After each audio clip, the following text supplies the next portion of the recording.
Black, start, hard.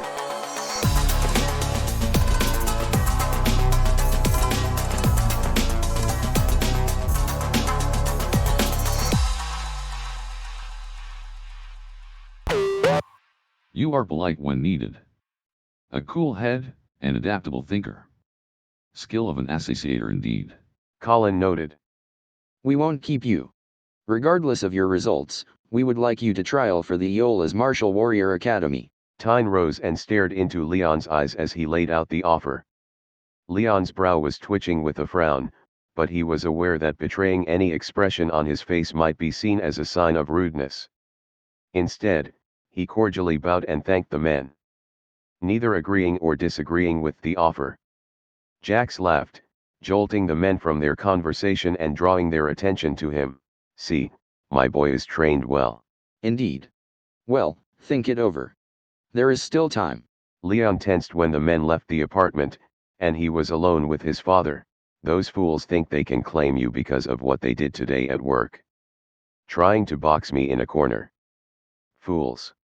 Son, remember, knowledge is humanity's weakness. Pack up your things, you're leaving this house and district tonight. You'll be 18 in a few hours, so I don't need to take care of you anymore. Jax grumbled under his breath.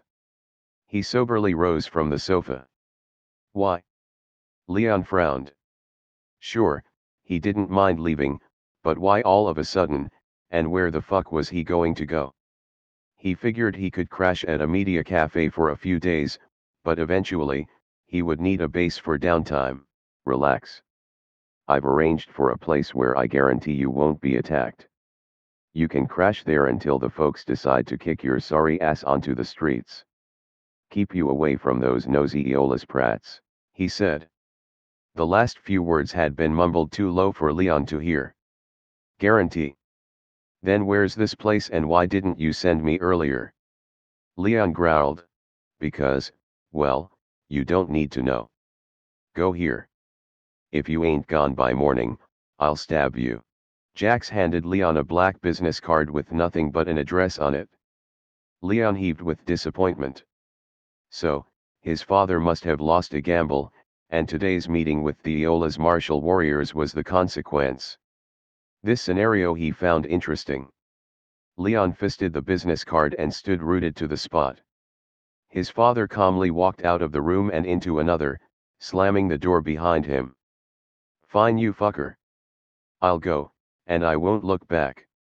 He spat at the carpet and turned to enter his room at the end of the connecting hallway.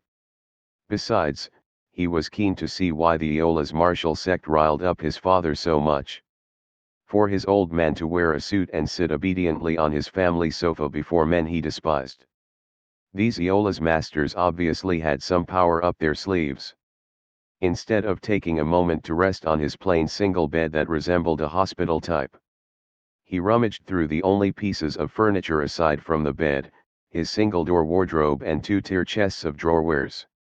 Although, only a third of the space was for his clothes.